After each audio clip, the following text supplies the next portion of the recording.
Introduction. Welcome, language enthusiasts and curious minds. Today we're diving into some fascinating recent research on the sound systems of Austronesian languages. The Austronesian language family is one of the largest and most geographically dispersed in the world, stretching from Madagascar off the coast of Africa all the way to Easter Island in the Pacific. It includes well-known languages like Indonesian, Malay, and Tagalog, as well as hundreds of smaller languages spoken on islands across Southeast Asia and the Pacific. Over the past few years, linguists have been uncovering intriguing new insights about how the sounds of these languages have changed over time. In particular, there's been a lot of interest in understanding the loss of vowels in many Austronesian languages, and how this may be connected to the development of tonal systems in some branches of the family. Now, you might be wondering, why should we care about vowel loss and tone in a bunch of island languages? Well, these topics touch on some really fundamental questions in linguistics and human language. How and why do sound systems change over time?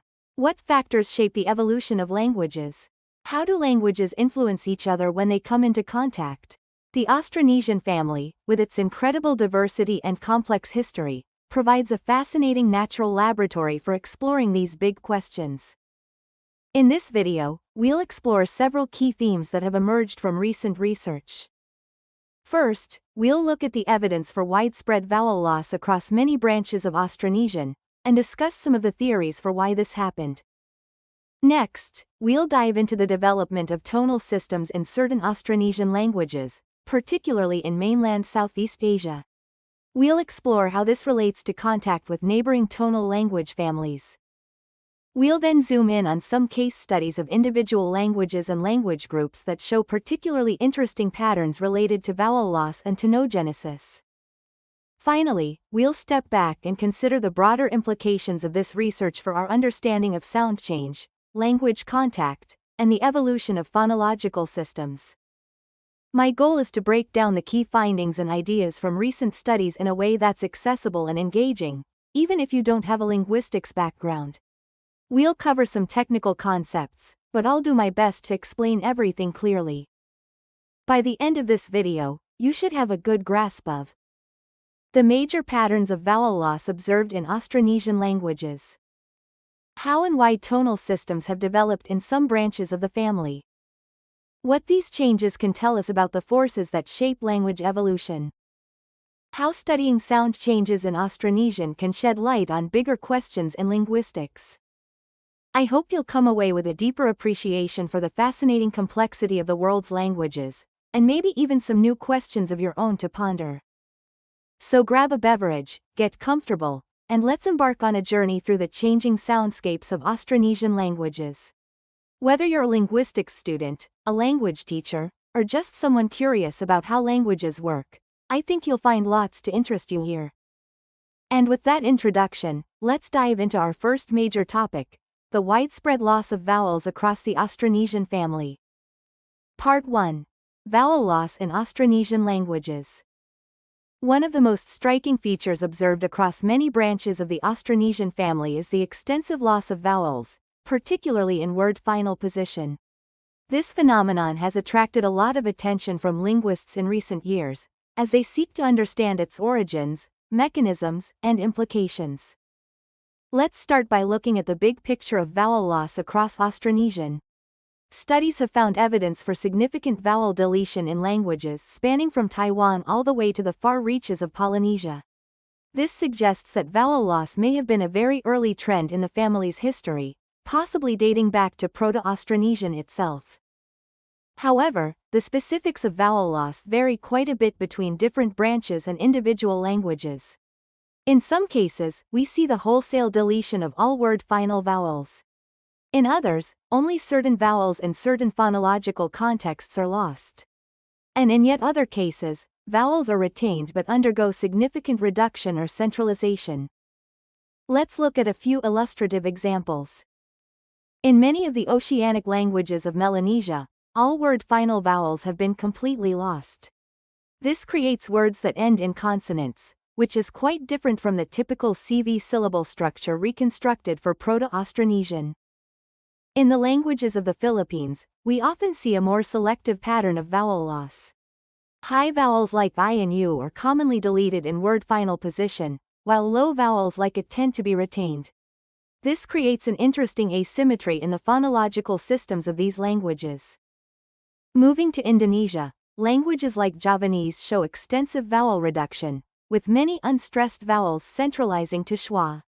While not true deletion, this significantly alters the vowel systems compared to earlier stages of the language.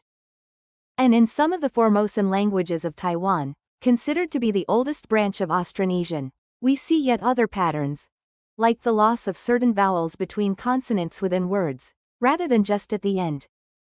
So what's driving all this vowel loss? Researchers have proposed a few different explanations. One theory is that it's related to stress patterns. Many Austronesian languages place stress on the penultimate, second to last, syllable of words. This could lead to the final unstressed syllable becoming reduced and eventually deleted over time. Another idea is that it's connected to the overall rhythmic structure of the languages. There seems to be a tendency in many branches towards a disyllabic word structure, words with 2 syllables. Deleting final vowels could be a way of shifting words towards this preferred pattern. Some linguists have also suggested that contact with other language families may have played a role, particularly in mainland Southeast Asia. We'll revisit this idea when we discuss tonogenesis later. It's also worth noting that vowel loss isn't uniform across all of Austronesian. Some languages and subgroups, like Polynesian, have actually been quite conservative in maintaining vowels. Understanding why some branches underwent extensive vowel loss while others didn't is an active area of research. The implications of widespread vowel loss are quite significant. It fundamentally alters the phonological structure of languages, potentially leading to the emergence of new consonant clusters, changes in syllable structure, and shifts in stress patterns. In some cases, it may have contributed to the development of new phonological features to maintain distinctions. Which brings us to our next major topic, the emergence of tone. Before we move on, let's recap the key points about vowel loss in Austronesian. It's a widespread phenomenon observed across many branches of the family. The specifics vary between languages, from total final vowel deletion to more selective patterns. Possible motivations include stress patterns, rhythmic structure, and language contact. It has significant implications for the overall phonological systems of the affected languages. In the next section, we'll explore how some Austronesian languages have developed tonal systems, and how this might be connected to the vowel loss we've just discussed. Part 2. The development of tone in Austronesian languages. While the majority of Austronesian languages are non-tonal, several branches have developed tonal systems, a fascinating development that has attracted considerable research attention. This is particularly interesting because Proto-Austronesian is reconstructed as a non-tonal language, meaning that tone is an innovation in these branches. The most prominent examples of tonal Austronesian languages are found in mainland Southeast Asia, particularly in the Chamic subgroup. These languages, like Eastern Cham and Sat, have developed complex tonal systems reminiscent of their Thai Kadai and Sino-Tibetan neighbors.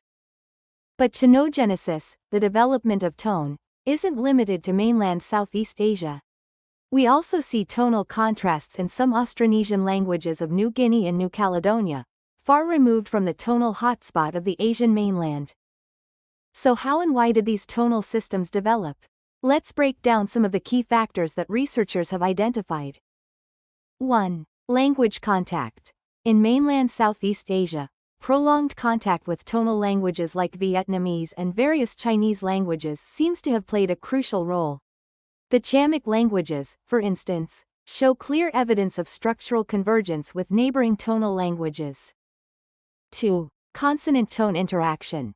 Many cases of tonogenesis in Austronesian languages can be traced back to the influence of certain consonants on the pitch of adjacent vowels. For example, voiced consonants tend to lower pitch, while voiceless consonants raise it. Over time, these pitch differences can become phonemic, especially if the triggering consonants are then lost.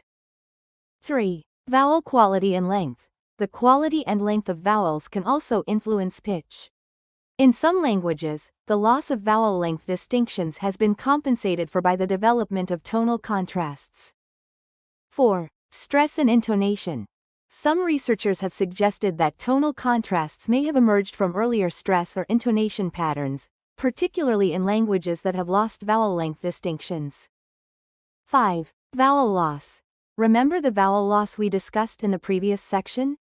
In some cases, the loss of vowels may have led to the development of tonal contrasts as a way of maintaining lexical distinctions that were previously carried by the lost vowels. Let's look at a concrete example to illustrate how these factors can interact. In Eastern Cham, a language spoken in Vietnam, we see a tonal system that clearly shows the influence of both vowel loss and contact with Vietnamese. Words that historically ended in voiced consonants now have a low tone, while those ending in voiceless consonants have a high tone. The final consonants themselves have been lost in many cases, leaving tone as the only distinguishing feature. It's important to note that not all Austronesian languages that have undergone vowel loss have developed tone. The relationship between vowel loss and tonogenesis is complex and depends on many factors. In some cases, other strategies are used to maintain contrasts, such as the development of new consonant distinctions or changes in syllable structure. The development of tone in some Austronesian languages raises interesting questions about the nature of language change and the role of language contact in shaping phonological systems. It challenges the traditional view of language families as having consistent typological features and highlights the dynamic nature of language evolution.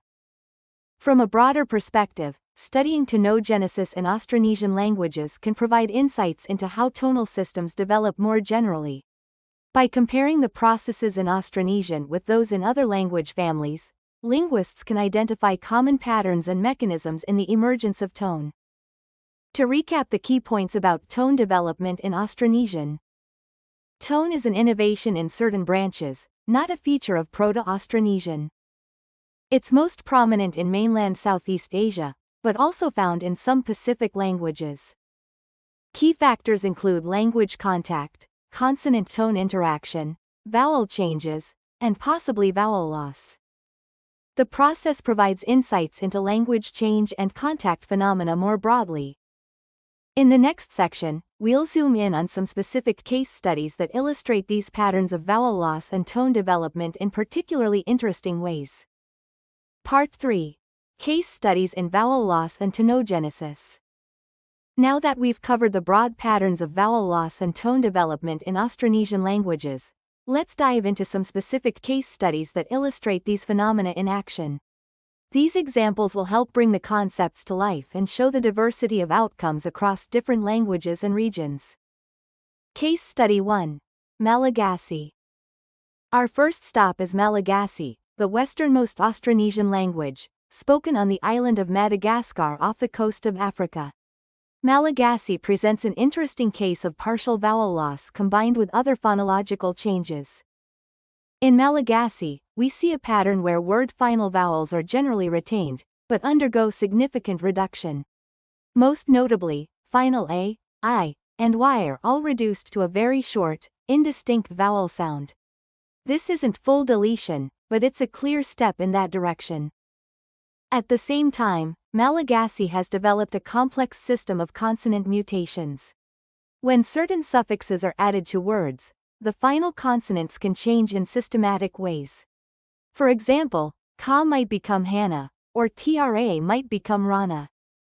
These consonant mutations seem to be related to earlier patterns of vowel loss and reduction. They may have developed as a way of maintaining distinctions that were previously carried by fuller vowel contrasts. Interestingly, despite its location far from other Austronesian languages, Malagasy shows patterns that are quite similar to those seen in some Southeast Asian Austronesian languages. This suggests that the tendencies towards vowel reduction and loss may have very deep roots in the family. Case Study 2. Rotuman. Moving to the Pacific, let's look at Rotuman, a language spoken on a small island about 500 kilometers north of Fiji. Rotuman is famous among linguists for its unusual system of vowel alterations. In Rotuman, many words have two forms, a complete form and an incomplete form. The incomplete form is derived from the complete form through a process that often involves the loss or alteration of the final vowel. For example, the word for drink is inu in its complete form, but in becomes in the incomplete form. Similarly, pure, rule, becomes pure, and takari, to roll, becomes tokir. This alternation affects the stress patterns and overall rhythmic structure of the language. It's also connected to complex semantic and grammatical factors, the choice of which form to use depends on the syntactic and pragmatic context. The Rotuman case is fascinating because it shows a system of vowel loss that hasn't gone to completion, but instead has been integrated into the grammar of the language in a unique way. It's a vivid illustration of how phonological changes can become intertwined with other aspects of language structure. Case Study 3. Chamic Languages. For our final case study, let's return to mainland Southeast Asia and look at the Chamic languages. This group, which includes languages like Eastern Cham and Sat, provides one of the clearest examples of tonogenesis in Austronesian. The Chamic languages are thought to have arrived on the mainland from Indonesia around 2,000 years ago. Since then, they've been in intense contact with tonal languages like Vietnamese and various Chinese varieties. Over time, the Chamic languages have undergone dramatic changes to their phonological systems. They've lost many final consonants, reduced vowel distinctions, and developed complex tonal systems. In Eastern Cham, for instance, we now see a system with two main tones, high and low. These tones have their origins in the voicing of now lost final consonants. Words that historically ended in voiced consonants now have a low tone, while those that ended in voiceless consonants have a high tone. What's particularly interesting about the Chamic case is that we can trace the process of tonogenesis through different stages. Some Chamic languages are further along in the process than others, allowing linguists to reconstruct the likely pathway of change.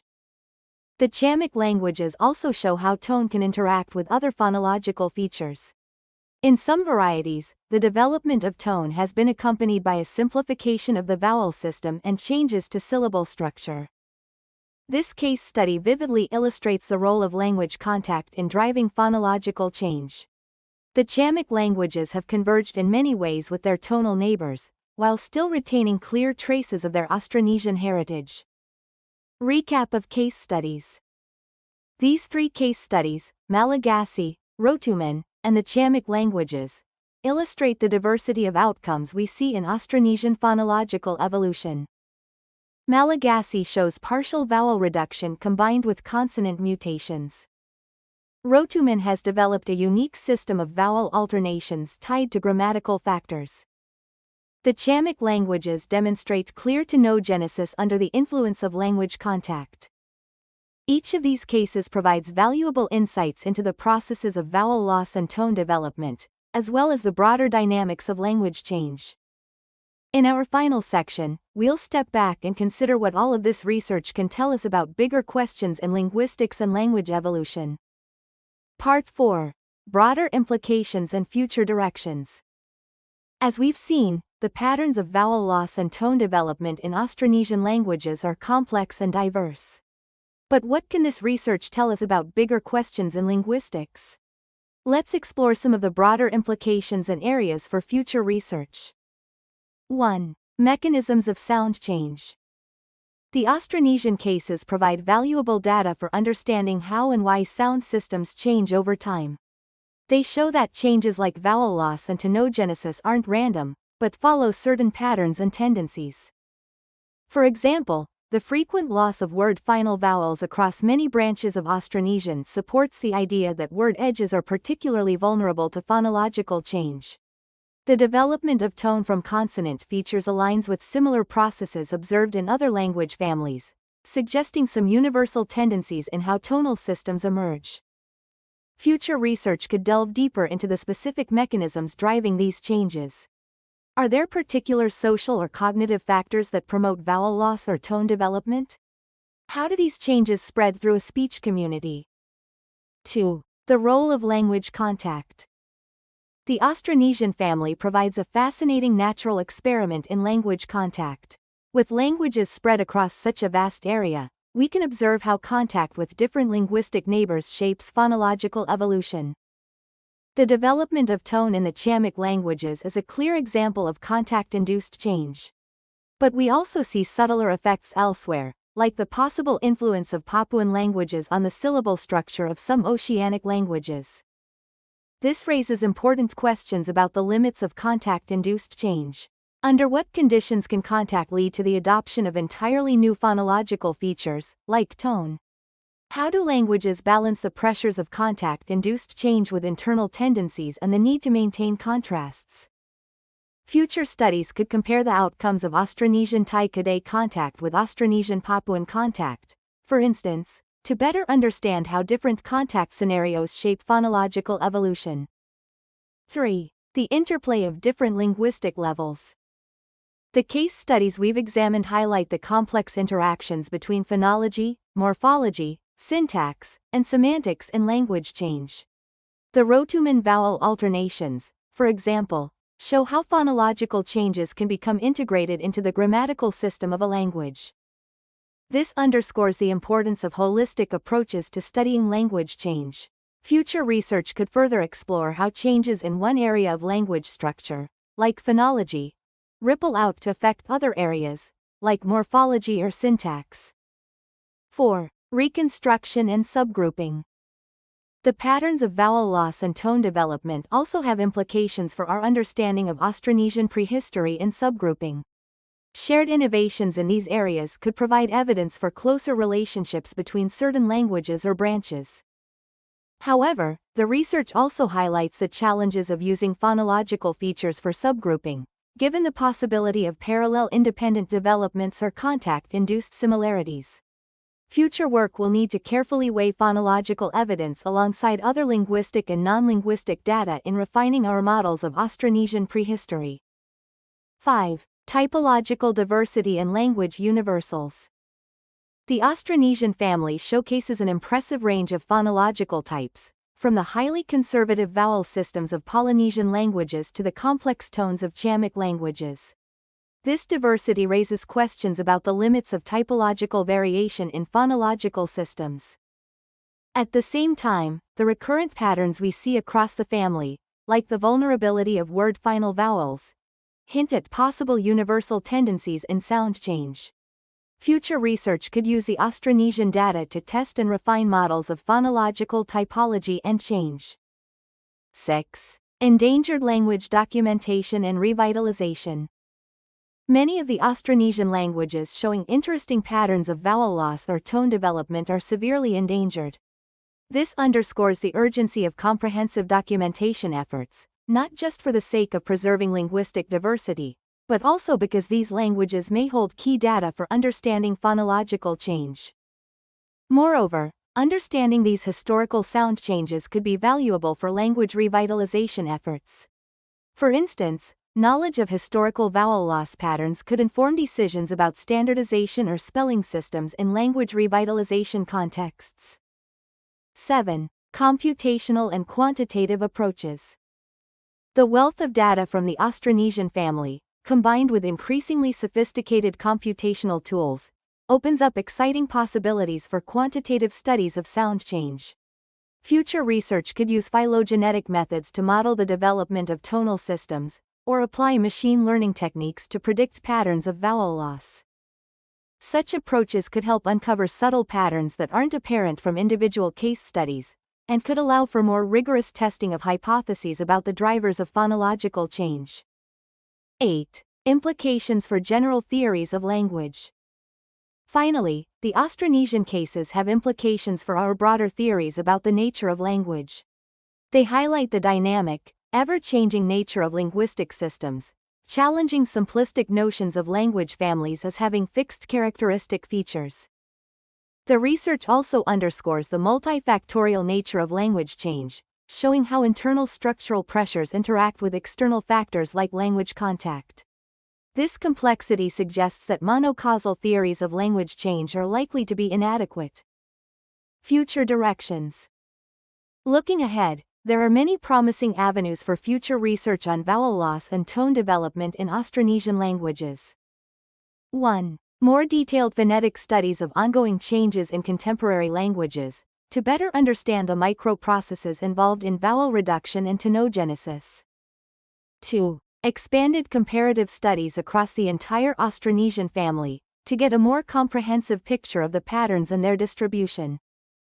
3. Interdisciplinary collaborations bringing together insights from linguistics, anthropology, archaeology, and genetics to build a more holistic understanding of Austronesian language history.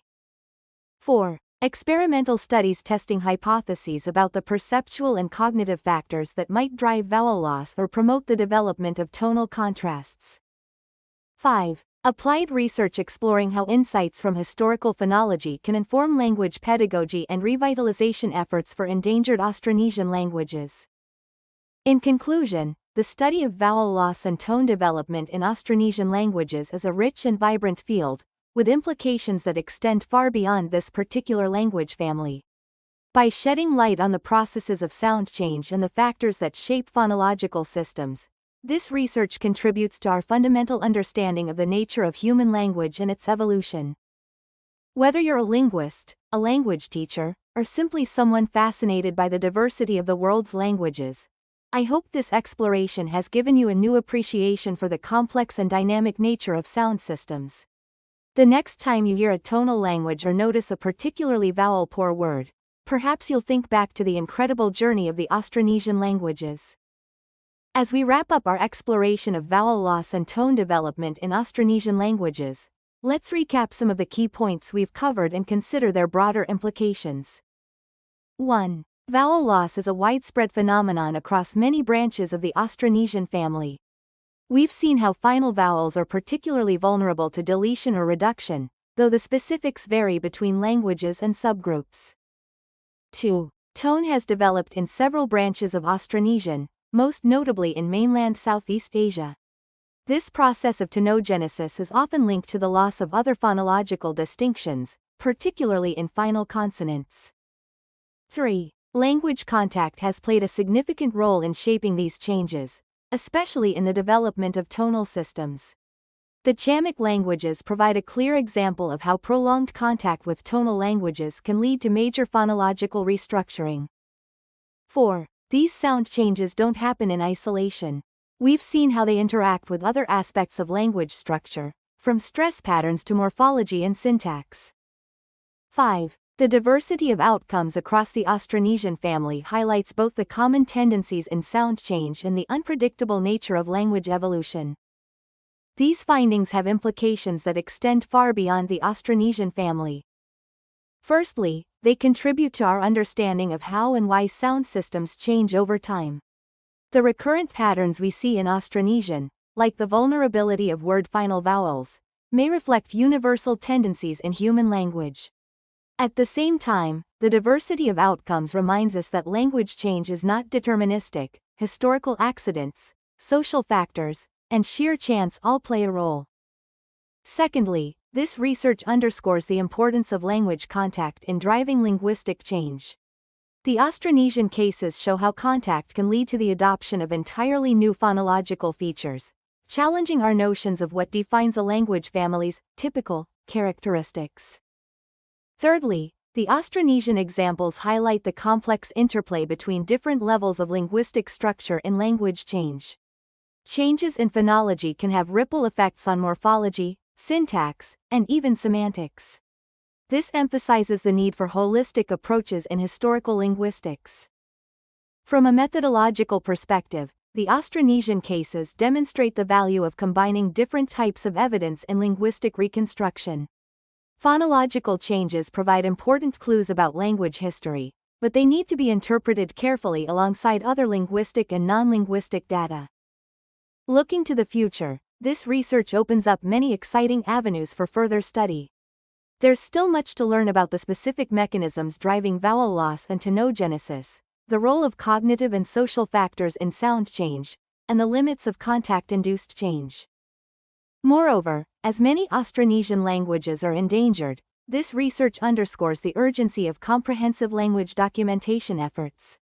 Each of these languages potentially holds valuable data that could further illuminate the processes of phonological change. For those of you watching who aren't linguists, I hope this exploration has given you a new appreciation for the complexity and dynamism of human languages. Perhaps it sparked your curiosity about the languages spoken in your part of the world, or made you think differently about the sounds of your own language. If you're a language teacher or learner, understanding these historical processes can provide valuable context for making sense of seemingly irregular patterns in modern languages. It can also foster a deeper appreciation for the rich histories embedded in the languages we speak. For the linguists and linguistics students in the audience, I hope this overview has highlighted some of the exciting questions still to be explored in Austronesian historical phonology. Whether your interests lie in phonetics, language contact, computational linguistics, or any other subfield, there are rich opportunities for further research in this area.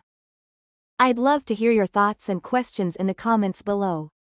What aspects of this topic did you find most interesting or surprising? Are there other areas of Austronesian linguistics you'd like to see covered in future videos? If you enjoyed this deep dive into Austronesian phonology, please consider liking this video and subscribing to the channel. Your support helps me continue creating in-depth content on fascinating linguistic topics. Thank you for joining me on this journey through the changing soundscapes of Austronesian languages. Until next time, keep questioning, keep exploring, and keep celebrating the incredible diversity of human language.